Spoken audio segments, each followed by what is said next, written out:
Target salute guys, आज हम करने जा रहे हैं class 9th geography chapter 1 India size and location. बहुत ही इंटरेस्टिंग चैप्टर है, बहुत नॉलेज की चीजें हैं इसमें, आपके बहुत काम आएंगी और एज यूजुअल एकदम सिंपल तरीके से फटाफट हम ये चैप्टर कंप्लीट कर लेंगे। So let's start.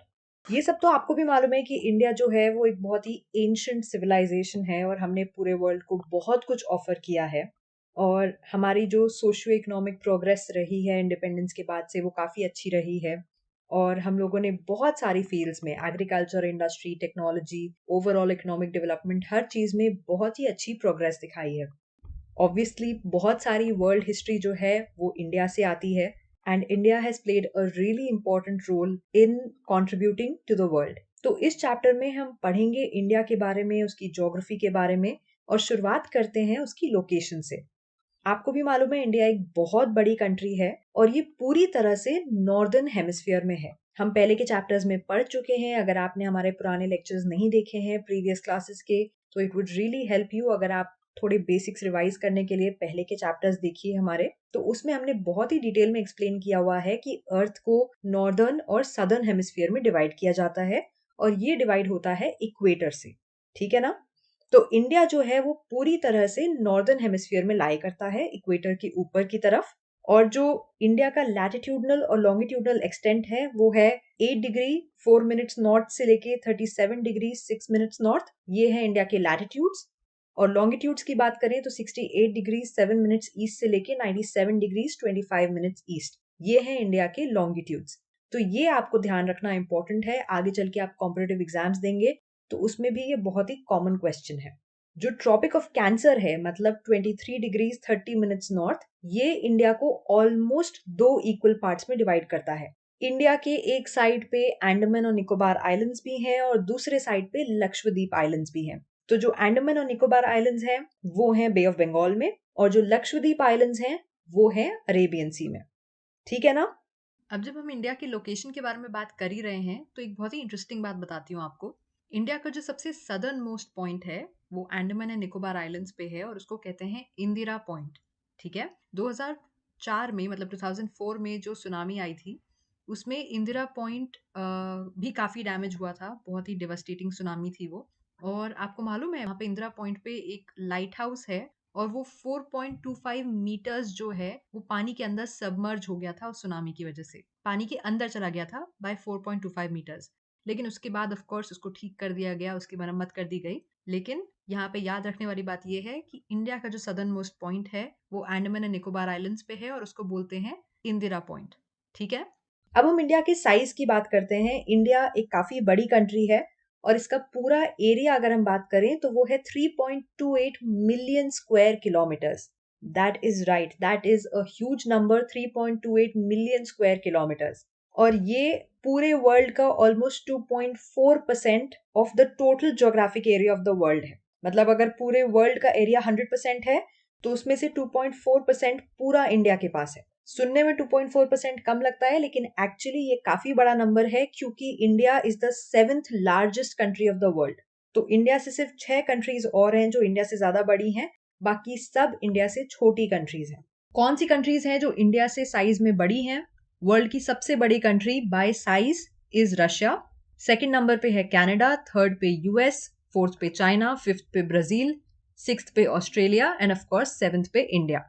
इंडिया का जो पूरा लैंड बाउंड्री है वो 15,200 किलोमीटर्स का है और जो टोटल लेंथ है कोस्ट लाइन की, including the Andaman and Nicobar islands and the Lakshadweep islands, वो है 7,516 kilometres. To be precise 7,516.6 kilometres. और जैसा कि आपको मालूम है इंडिया में बहुत सारे तरह के लैंडफॉर्म्स हैं। इस मामले में इंडिया बहुत ही ब्लेस्ड है। तो India is bounded by the young fold mountains in the north west, जिनको हम हिमालयाज कहते हैं। नॉर्थ में, नॉर्थ वेस्ट में और नॉर्थ ईस्ट में ये यंग फोल्ड माउंटेन्स हैं। हिमालयाज जो है वो फोल्ड माउंटेन्स हैं और काफी यंग है एज में बाकी माउंटेन से कंपेयर्ड। साउथ में इंडिया का जो लैंडमास है वो टेपर होने लगता है, ये तो आपको उसका शेप देख के मालूम पड़ ही रहा है, और ये इंडियन ओशन में जाके खत्म होता है।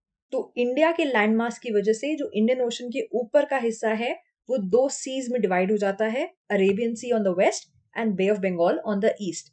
So basically, India is surrounded by three water bodies in the south, which are Arabian Sea on the west, Bay of Bengal in the east, and Indian Ocean towards the south. अब ये तो आपको भी मालूम है, हम पहले के चैप्टर्स में भी डिस्कस कर चुके हैं कि लॉन्गिट्यूड से हम टाइम डिटरमिन करते हैं किसी भी जगह का, और इंडिया में हम एक सिंगल टाइम फॉलो करते हैं। जो स्टैंडर्ड मेरिडियन ऑफ इंडिया है 82 डिग्रीज 30 मिनट्स ईस्ट पे, जो यूपी से पास होता है मिर्जापुर से, उसका जो टाइम है वो पूरी कंट्री का स्टैंडर्ड टाइम माना जाता है। लेकिन अगर आप एक्चुअल टर्म्स में देखोगे, लॉन्गिट्यूडनल टर्म्स में, तो गुजरात से अरुणाचल प्रदेश तक there is a time lag of 2 hours. तो 2 घंटे का टाइम डिफरेंस होता है इंडिया के ईस्ट और इंडिया के वेस्ट में। लेकिन क्योंकि पूरी कंट्री सेम टाइम फॉलो करती है, इसलिए वो टाइम हमें अपनी क्लॉक्स में नहीं दिखता है, ये टाइम डिफरेंस। अब हम इंडिया के बारे में बात करते हैं in the context of the world. तो इंडिया की जो लोकेशन है वो काफी सेंट्रल है, मतलब ईस्ट एशिया और वेस्ट एशिया के एकदम बीचों बीच है, सेंट्रल लोकेशन है। पूरा जो एशियन कॉन्टिनेंट है उसके साउथ की तरफ है। और क्योंकि हम इंडियन ओशन से कनेक्टेड हैं, तो हम वेस्ट से भी कनेक्टेड हैं, मतलब हम यूरोप से और ईस्ट एशिया से, इन सब से भी ट्रेड कर सकते हैं, और पुराने जमाने में भी करते थे। तो उन सबको देखते हुए इंडिया की जो पोजीशन है वो काफी स्ट्रेटेजिक है। West Asia, Africa, Europe, India का जो वेस्टर्न कोस्ट है वहां से इन सब जगहों से ट्रेड किया जाता था, और जो ईस्टर्न कोस्ट है वहां से साउथ ईस्ट एशिया और ईस्ट एशिया में ट्रेड किया जाता था। और अभी भी ये ट्रेड होता है बाय सी।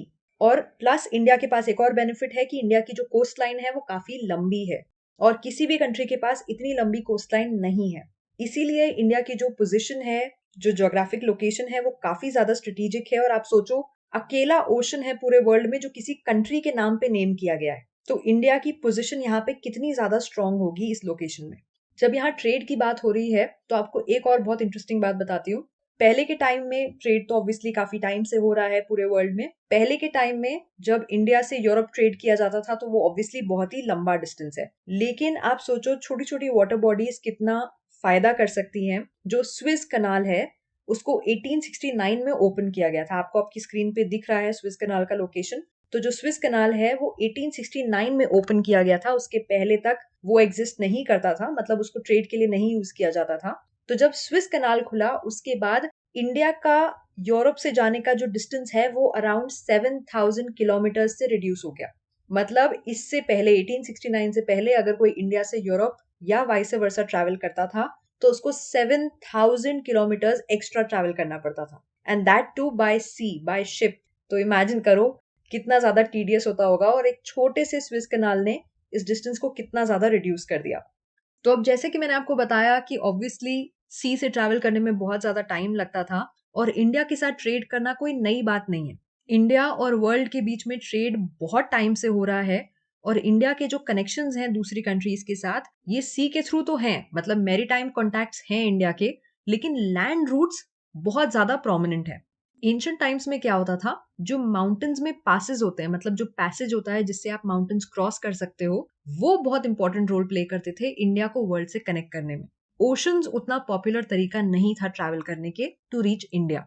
तो ये जो लैंड रूट्स हैं, ये डिफिकल्ट माउंटेन्स को क्रॉस करके ही इंडिया ने अपना कल्चर और अपना ट्रेड दूसरे पार्ट्स ऑफ द वर्ल्ड में स्प्रेड किया।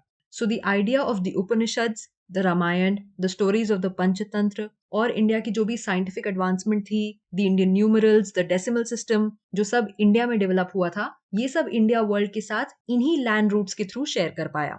इंडिया ने ट्रेड के फॉर्म में भी बहुत कुछ कंट्रीब्यूट किया वर्ल्ड को। स्पाइसेस, मसलिन, और भी बहुत सारी ऐसी चीजें थी जो इंडिया से दूसरी कंट्रीज में जाया करती थी। और सिर्फ चीजें बाहर जाती ही नहीं थी, बाहर से बहुत कुछ नया इन्फ्लुएंस इंडिया में भी आता था, जैसे कि ग्रीक स्कल्पचर्स बनाने का जो तरीका होता है, या फिर वेस्ट एशिया में जिस तरह का आर्किटेक्चर होता था डोम्स को यूज करके, वो सब इंडिया भी आया।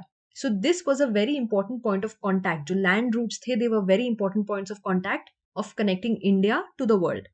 इंडिया में 28 स्टेट्स हैं, 8 यूनियन टेरिटरीज हैं।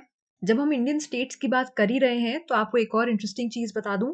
1947 में इंडिया को इंडिपेंडेंस मिली थी, लेकिन उसके पहले इंडिया में दो तरह के स्टेट्स हुआ करते थे, प्रोविंसेस और प्रिंसली स्टेट्स। प्रोविंसेस को डायरेक्टली ब्रिटिश ऑफिशियल्स रूल करते थे, जिनको वाइसरॉय अपॉइंट करते थे, जबकि जो प्रिंसली स्टेट्स थे उनको लोकल रूलर्स रूल करते थे। अगर हम इंडिया के नेबर्स की बात करें ज्योग्राफिक लोकेशन में, तो इंडिया कंप्लीटली साउथ एशिया में लोकेटेड है। इस रीजन को हम कहते हैं साउथ एशिया।